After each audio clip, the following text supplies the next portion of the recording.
तो guys welcome back to my YouTube channel. तो कैसे हैं आप सब लोग।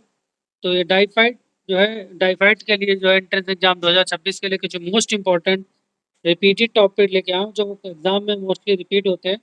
तो इसमें पहला पॉइंट है एंजाइम एंड को एंजाइम, दूसरा आपका एटीपी और एनर्जी मेटाबॉलिज्म, तीसरा आपका glycolysis and glycogenesis, protein structure, immunity, छठा आपका आरएनए प्रोसेसिंग, सातवां आपका केमिकल इक्विलिब्रियम, आठवां आपका केमिकल काइनेटिक्स और नौवां आपका इलेक्ट्रो केमिस्ट्री, दसवां आपका एटॉमिक स्ट्रक्चर, ग्यारहवां आपका एड्जॉर्प्शन, बारहवां आपका पॉलीमर, तेरहवां आपका एनवायरमेंटल पॉल्यूशन, चौदहवां आपका बीओडी सीओडी और डीओ, पंद्रहवां आपका हीट ट्रांसफर, सोलह आपका फ्लूइड मैकेनिक्स, सत्रहवां आपका रोटामीटर, अठारहवां मटेरियल बैलेंस और उन्नीस आपका जो डिस्टिलेशन, 20 में आपका फर्मेंटेशन इंजीनियरिंग और 21 आपका स्टिलाइजेशन और 22 में आपका क्रोमेटोग्राफी और 23 में आपका वेस्ट वाटर ट्रीटमेंट और 24 में आपका बायो रिएक्टर्स, 25 में आपका एयर पॉल्यूशन। ये 25 टॉपिक हैं, इनको आप बढ़िया से अच्छे से कर लीजिएगा क्योंकि मोस्टली रिपीटेड जो है क्वेश्चन इसी से आए हुए हैं। तो उसी क्वेश्चन पेपर को देखते हुए टॉपिक जो है सेलेक्ट करें हैं। तो इसमें पहला टॉपिक है मान लो एंजाइम्स एंड कोएंजाइम्स और इसमें जो है पहला पॉइंट दिया हो कि Michaelis Menten equation, Menten equation. तो बी बराबर होता है ब्रैकेट में V max multiply mod S divided by K M plus mod S. ठीक है, तो दिया हुआ this equation describe the relationship between substrate concentration and enzyme reaction velocity. ठीक है, तो ये समीकरण पूछा हुआ है। तो इसमें क्वेश्चन बन सकता है ये समीकरण क्या बताता है। तो यह समीकरण सबस्ट्रेट की सांद्रता और एंजाइम की अभिक्रिया गति के बीच संबंध बताता है। ठीक है, दूसरा पॉइंट दिया है कि व्हेन सबस्ट्रेट कंसंट्रेशन इक्वल के एम। ठीक है, जब आपका सबस्ट्रेट कंसंट्रेशन इक्वल के एम होगा तो क्या रहेगा, तो सबस्ट्रेट हमारा के एम के इक्वल होगा तो बी हमारा हो जाएगा बी मैक्स अपॉन टू। तो बी मैक्स मतलब हाफ, हाफ बी मैक्स बोल सकते हैं या फिर 0.5 बी मैक्स। ये क्वेश्चन भी पूछा गया हुआ है।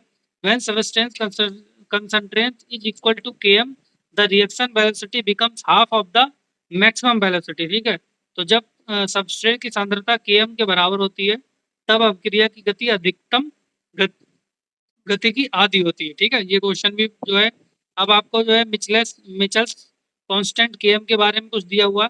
तो केएम बराबर हमारा था substrate concentrate eight which reaction velocity is half of Vmax. Km indicates the affinity of enzymes for substance.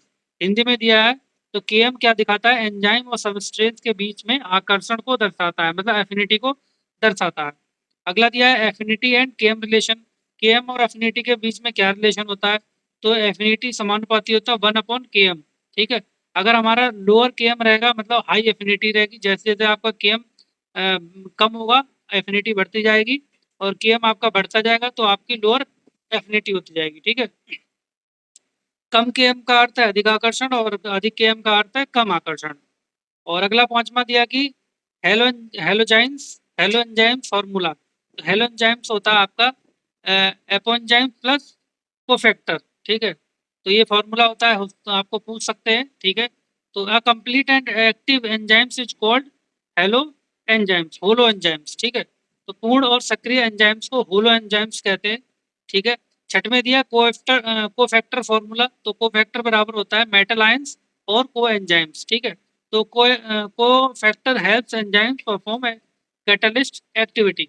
तो को फैक्टर आपका एंजाइम्स होता है, सॉरी क्या करता है, एंजाइम्स की उत्प्रेरक क्रिया में सहायता करते हैं। ठीक है, सातवां दिया है को एंजाइम्स एग्जाम्पल। तो को एंजाइम्स के एग्जाम्पल आपको बताने, तो NAD प्लस बराबर विटामिन B3। ठीक है, नियासिन। और FAD बराबर होता है विटामिन B2, राइबोफ्लेविन। और TPP बराबर होता है विटामिन B1, थाइमिन। और को एंजाइम ए बराबर होता है विटामिन B5, पेंटोथेनिक एसिड।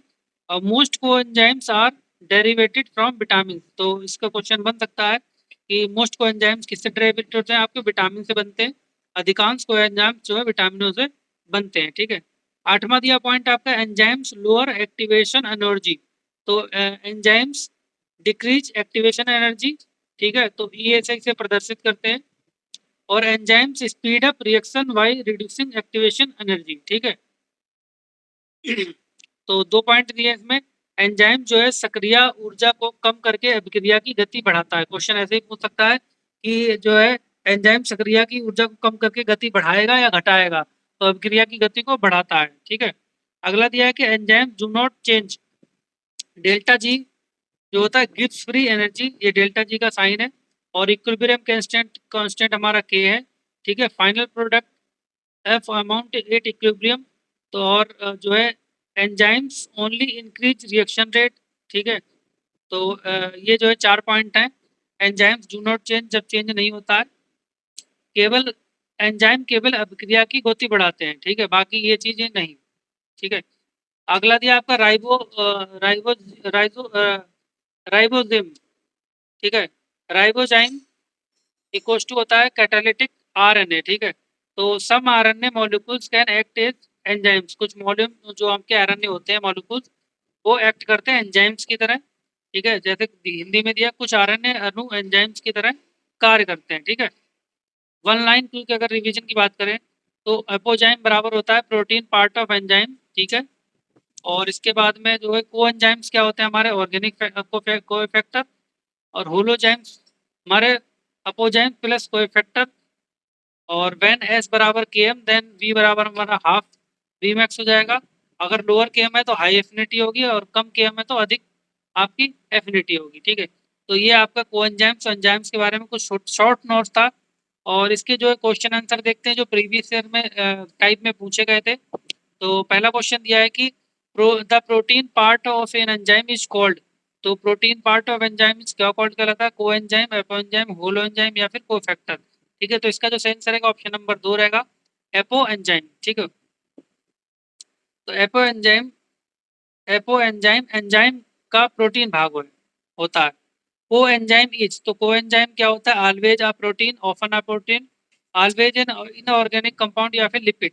तो दूसरे का सही आंसर रहेगा ऑफन अ विटामिन, ठीक है। ऑप्शन नंबर 2 रहेगा most coenzymes are derivated from vitamin, ये पढ़ा चुके हैं। और नेक्स्ट क्वेश्चन दिया है कि व्हेन एस बराबर K M the reaction velocity V max. तो वी मैक्स रिएक्शन वेलोसिटी हमारे क्या होगी? वी मैक्स होगी, हाफ होगी, 2 होगी या फिर 0 होगी, ये भी पढ़ा चुके हैं। जब हमारा एस बराबर जो है के एम के बराबर हो जाएगा तो एस बराबर हमारा हो जाएगा 0.5 वी मैक्स, ऑप्शन नंबर 2 हो जाएगा, ठीक है। At substance concentration is equal to the KM velocity become half of V max. अगला दिया complete and active enzyme is called. जो कंप्लीट और एक्टिव एंजाइम से तो क्या कहते हैं? और एपो एंजाइम, होलो एंजाइम, तो फैक्टर या सबस्ट्रेट। तो चौथे का सही आंसर रहेगा ऑप्शन नंबर 2 रहेगा, मतलब होलो एंजाइम्स, ठीक है। क्योंकि होलो एंजाइम बराबर होता है एपो एंजाइम प्लस को फैक्टर। अगला क्वेश्चन ये भी क्वेश्चन पूछा जाता है, अगर आपका के एम वैल्यू लोअर है तो एफिनिटी आपकी लोअर रहेगी कि हाइयर रहेगी, या फिर नो एफिनिटी, या फिर आपका डीनेचुरेशन, ठीक है। तो जब के एम आपका लो रहेगा तो आपकी एफिनिटी हाई रहेगी, ठीक है। और सेम इसका उल्टा हो जाएगा। यहाँ कम के एम का अर्थ है एंजाइम और सबस्ट्रेट के बीच में अधिक आकर्षण। एनएडी, ये क्वेश्चन भी पूछा है, NAD plus is derivated from, किस विटामिन से एनएडी हमारा डेरिवेटेड होता है? विटामिन बी1, बी2, बी3 या बी12। तो इसका जो सही आंसर रहेगा ऑप्शन नंबर 3 रहेगा, मतलब विटामिन बी3। NAD plus is derivated from niacin, vitamin B की तरह आप बी3 को नियासिन भी कह सकते हैं, ठीक है। अगला है आपका एफएडी ड्राइव फ्रॉम, एफएडी किससे ड्राइव होता है? तो आपका पहला ऑप्शन आपका राइबोफ्लेविन, थाइमिन, पायरोडॉक्साइड या फिर बायोटिन। तो इसका जो सही आंसर रहेगा ऑप्शन नंबर 1 रहेगा, मतलब राइबोफ्लेविन। आठवां क्वेश्चन कह रहा है कि एंजाइम्स रिड्यूस। तो अगर एंजाइम्स रिड्यूस होंगे तो give free energy, activation energy के कारण, या फिर इक्विलिब्रियम कांस्टेंट, या फिर प्रोडक्ट कंसंट्रेशन। तो इसका जो सही आंसर रहेगा एक्टिवेशन एनर्जी, ठीक है। एंजाइम सक्रिय ऊर्जा को कम करके अभिक्रिया की गति को बढ़ाते हैं। Enzyme accelerate reaction by lowering activation energy, ठीक है। Catalyst RNA is known as mRNA, tRNA या फिर राइबोजियम या फिर राइबोसोम। तो कैटालिटिक आरएनए को क्या कहते हैं? इसका जो सही आंसर रहेगा ऑप्शन नंबर 3 रहेगा, मतलब राइबोजियम। राइबोजाइम ऐसे आरएनए अणु हैं जिनमें उत्प्रेरक गतिविधि होती है, ठीक है। तो 9 क्वेश्चन होगा। 10वां कह रहा है कि मोस्ट एंजाइम्स आपके क्या होते हैं? कार्बोहाइड्रेट्स होते हैं, लिपिड होते हैं, प्रोटीन होते हैं, विटामिन होते हैं। तो मोस्ट एंजाइम्स आर आपके क्या होते हैं? ऑप्शन नंबर इसका 3 रहेगा, मतलब प्रोटीन। ठीक है, almost all enzymes are protein, ये क्वेश्चन कई बार पूछा गया। अगला टॉपिक आपका एटीपी बायोजेनेटिक्स और रहेगा। ठीक है, तो पहला टॉपिक आपका 10 मिनट का हो गया, तो पहला टॉपिक मैंने करा दिया। बाकी टॉपिक की बहुत लंबी पीडीएफ है, 25 टॉपिक है, तो इसमें टाइम लगेगा।